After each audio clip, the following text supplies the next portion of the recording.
Yes, thank you, Mayor and council members. This evening, you have before you our biennial budget for fiscal years 2021 and 22 and fiscal years 22-23, and also our 5-year capital improvement plan, along with the establishing the GAN limit and hopefully accepting the ARPA funds. I want to start off the biennial budget. This is something we do every 2 years. Thank all the departments for their steady work, which started much earlier this year. And I especially want to thank our finance team, and specifically Anita Castillo, who has really dedicated the last 3 months to working daily on pulling the budget numbers together that were then passed along to Steve Toller, who has also been instrumental in preparing our budget this year.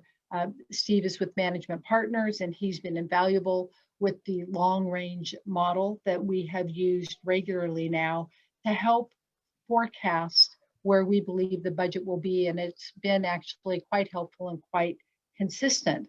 And he's also been very instrumental in pulling together many of the details for the budget. So it's truly a team effort. Next. As we've reviewed, we are starting with our strategic plan. This has really been the guiding document, and always keeping our eye on the fiscal stability and sustainability of the community. Next, please.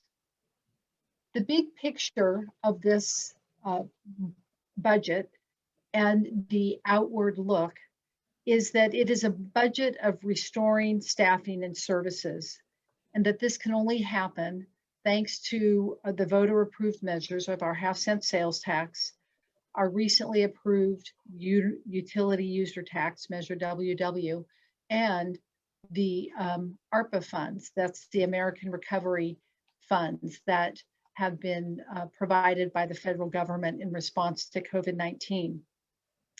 The long-range plan does show that we're going to maintain stability for the next 3 years, but without renewal or replacement of the half-cent sales tax, the city will be looking at deficit budgets and depleting revenues by fiscal year 27-28. So we are always looking out on the horizon to plot our course. I want to just mention that Union City has historically been a self-help city for many years. The residents have authorized tax measures to retain services and even establish new ones. I want to point to our Youth and Family Services program, for example, which was a new program that was born out of a voter approved measure, and it is now well established and provides social service support, working with the county, with the city of Fremont, and with our school district. Next, please. So a little bit about our biennial budget. As I mentioned, it's adopted every 2 years. It consists of both the operating budget and the capital improvement plan. It is driven by our budget principles and the strategic plan and other planning documents. And tonight wraps up 5 meetings, actually. We have held 4 meetings prior to this evening's final review. Next, please. I'm going to start off with the capital improvement plan. Next. And this is a 5-year plan, as has been mentioned. It prioritizes funding for projects to protect and enhance the city's infrastructure. CIP projects typically include construction, acquisition, sometimes expansions, rehabilitation or replacement of city facilities and infrastructure. CIP projects usually take much longer than 1 year. That's why they're 5-year plans, and they come at a higher cost. So we're relying upon year-over-year revenues. Next, please. In order to qualify for a capital improvement project, we look to the several plans that the city has adopted over the years. That starts with the strategic plan, the general plan. It might include the bike and ped plan that has also been approved by the council. We look to our regional transportation plans, where the region has established priority projects, and Alameda County Transportation Plan as well. All of those planning documents help frame the kinds of capital improvement projects we might undertake. The city also looks at how we might support economic development goals within the city. And I think the Station District is an excellent example of that as we try and infill and build up the development around the BART station. And Union Landing is another good example of supporting our local economic development. We also look to safety and maintaining our facilities, our roads, and our parks in good repair. That would qualify for capital improvements, as well as modernization, which might be not only our infrastructure systems, but also our computer systems. And the capital projects are funded primarily through property assessments, such as the landscape and lighting district. That might be one example. Transportation funds, tax revenues from the county, the state, or the feds, grants, and impact fees from new developments, such as the one that was just approved by the City Council. Next, please. Some highlights of capital improvement plans. I just want to point out a minor change. Last council meeting, we discussed Lazuli Landing housing and how the city was setting itself, assisting Lazuli Landing in applying for funds. We have moved or reframed some of the improvements to Dakota Road so that it is clear that the city will be contributing capital improvement dollars to the success of the Lazuli Landing affordable housing project. But other key and important projects that were also talked about this evening is finishing up the BART station upgrades that are underway, and also the pedestrian crossings, not only to the backside of BART, the east entrance, but also over the Nile subdivision to Station East. We have Quarry Lakes Parkway, Union City Boulevard, our regular street improvement overlays, slurry sealing and traffic signals. Old Alvarado and Cesar Chavez is something we can look forward to in the next year, basically rehabilitation and improving the park.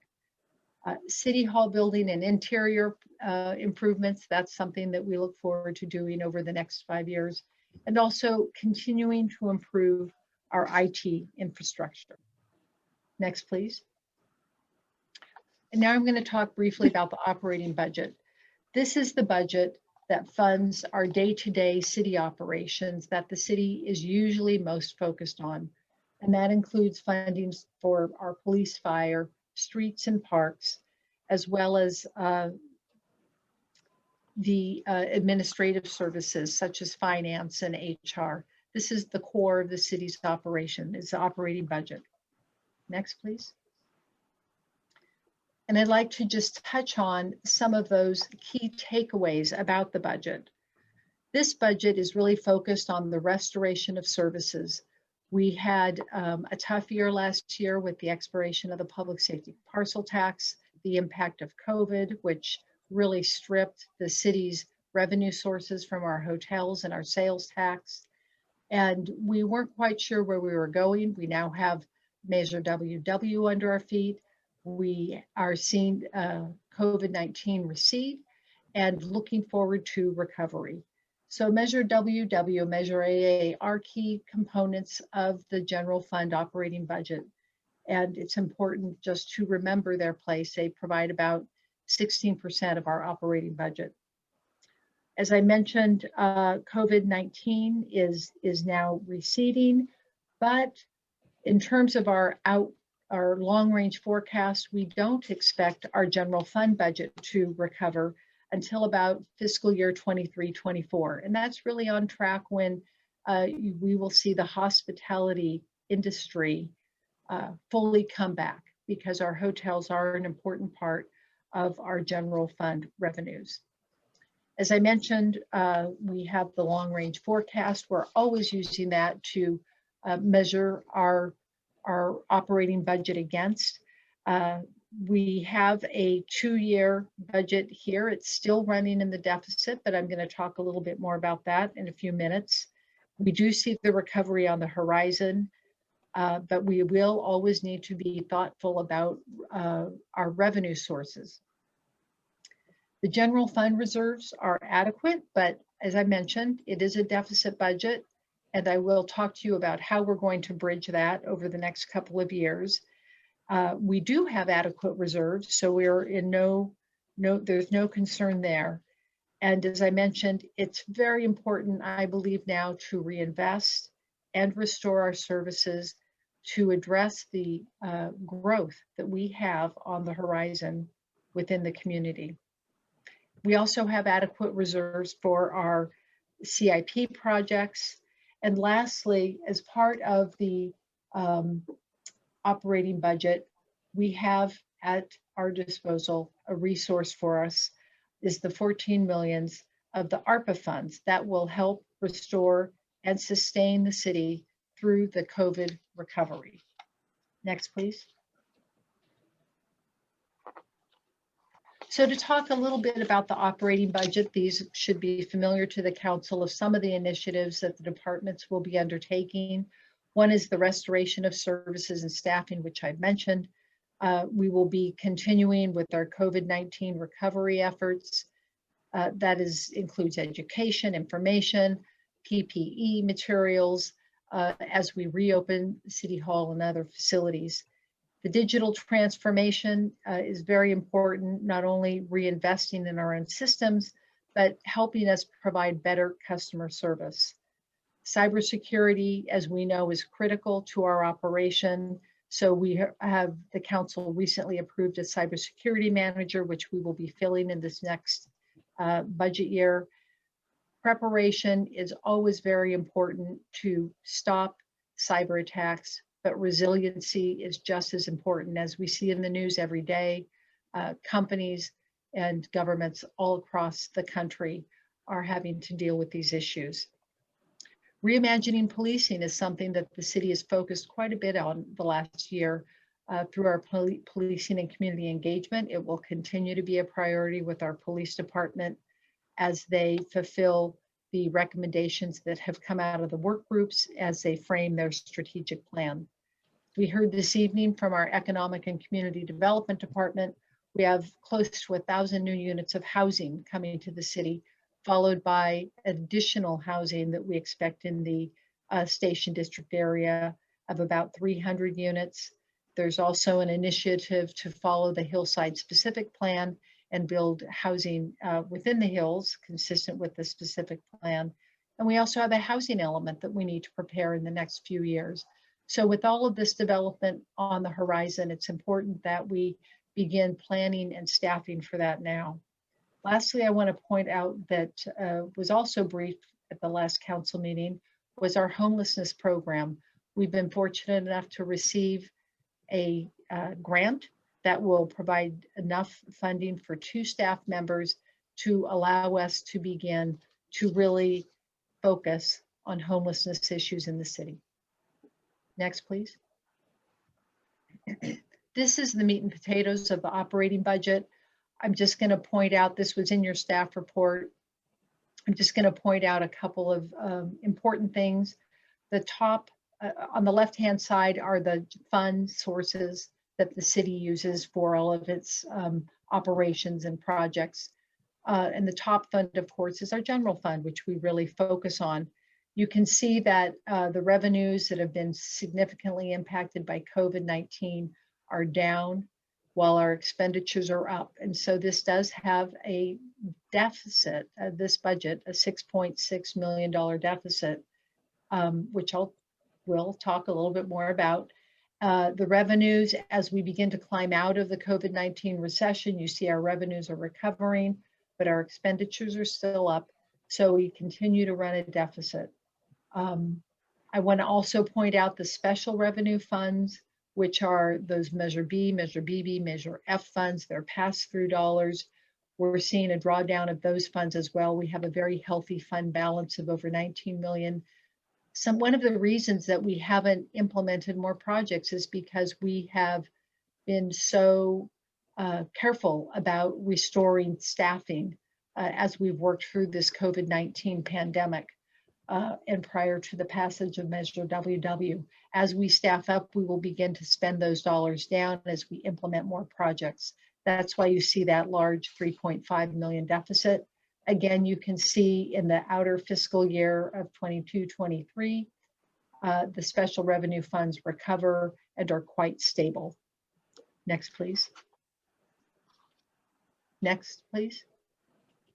So to look at the long-range forecast and looking at the current operating budget, I'd like to just draw your attention to the graph on the left. You see how through fiscal year 21-22 and 22-23, the general fund does drop below the 20% goal reserve that the council has established. But then it begins to climb in fiscal year 24-25, where it then begins to drop off because that is when Measure AA expires. That's the half-cent sales tax. The chart on the right-hand side shows the deficit spending as we work through the COVID recession, and then climbing out in 23-24 before again beginning to drop. So we are always keeping our eye on that long-range forecast and recognizing that we always need to be planning ahead and thinking of what we need to do to prepare. Next, please. I want to touch a little bit on the proposed staffing changes. We talked about this at the last council meeting, but just to review, there's some proposed staffing in the city manager's office to address and support HR. We have an information system support tech. I underlined it because it was not in the last chart at our last council meeting. We have contract staffing right now that performs and provides our IT support. This essentially makes those positions permanent. ECD would be staffing up to provide more capacity as we look towards more growth in the community. Public Works Department, adding a project specialist to help address some of the workload that we currently face. That's just a temporary project and would not continue through the whole biennial budget. We also are adding some administrative support to the corporation yard, so folks out there can focus on what they do best and leave some of the administrative duties to others. And shifting an associate transit planner, essentially reclassifying again a contract position to a permanent position. Policing, as you know, we've seen quite a reduction in our police force, and this new budget would expand our community service aides and our police cadets to address those non-emergency calls. And then of course, looking in the second year where we would reinstate the COPS program, which is something that has been recommended through the PCE working groups. Next, please. This is a summary of our authorized positions list, and I just want to point out perhaps this of most interest is the last row, the totals. You can see through the past 3 years, the staffing has remained between 313 and 314 staff members. And you see it jump up to 318. That's only actually 3.5 full-time equivalent positions. I want to point out that after I just went through that list of about 8 positions, many of those are part-time. So the actual impact, ongoing impact to the general fund is about 3.5 positions next year, and then 2 additional positions the following year. Next, please. And now I want to touch on the American Rescue Plan Act, because this is how this all fits together. This budget all fits together. ARPA was approved by the Congress and signed into law by the President on March 11th. And it provides economic relief. It's a very broad act, so it provides economic relief to individuals, businesses, states, counties, and city governments. Funds can be used by cities to support their response to the pandemic, which is handled through Public Works primarily. It can also be used for its fiscal impacts in terms of paying premium pay for eligible workers. It can be used to address government revenue losses, which is what we're recommending this evening, and to invest in public infrastructure. Next, please. As you know from the public hearing, we are receiving the City of Union City will be receiving about $14.1 million that will be received in 2 tranches, so about $7 million this year and about $7 million next year. Staff's recommendations is to use these funds to restore city services to staffing of the pre-pandemic levels, to use it for infrastructure maintenance by the Public Works Department and cybersecurity, and to use it for public safety, essentially. Next, please. And I want to explain to you a little bit of what that might look like. This is a simple bar chart of just the expenses for fiscal year 2021-22 of all of the eligible uses that we could put the ARPA funds to. At the bottom of the chart are the rehiring efforts that the city is proposing to undertake. The next gray band is the maintenance. Cybersecurity is the yellow band. Blue incorporates the police and red is the fire. The ARPA funds are much more liberal on the use and application of ARPA dollars towards police and fire, but they can also, as I've already mentioned, be used for restoring and rehiring positions that have been impacted by COVID. Our purple line there essentially shows that 14 million approximate location. You can see very quickly we will fully exhaust the 14 million, but it will be instrumental in stabilizing the city as we move through the COVID-19 recession. Next, please. So this is a comparison essentially of our general fund long-range forecast, the baseline, and then what happens when we inject the ARPA funds into restoring city services. The chart on the top are the baseline, and as you can see in the upper left, that's a familiar dip that you see in the general fund revenues dropping through fiscal year 22-23, and then beginning to recover in 23-24 before they take a dip down again. The upper right-hand bar chart shows the deficits that the budget has sustained as a result of the loss of revenues from COVID-19. And you see that $6.7 million gap next year and 3.3 the following year. When the ARPA funds are injected to restore services to stabilize those positions that have been lost, you can see that it essentially eliminates the deficit spending of this budget of fiscal years 22 and 23.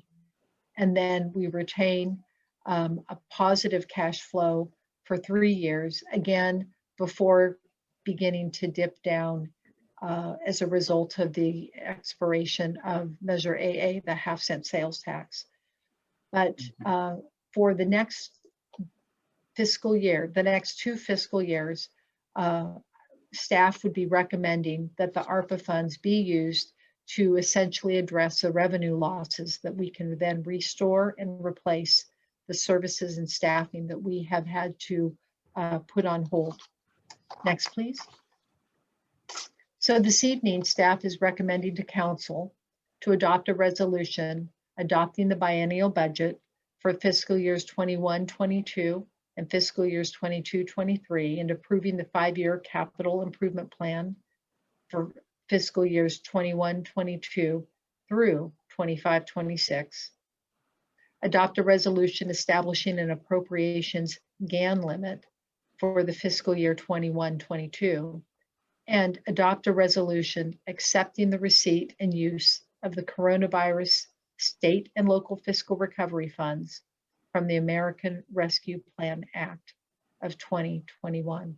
And that concludes the staff report. Thank you.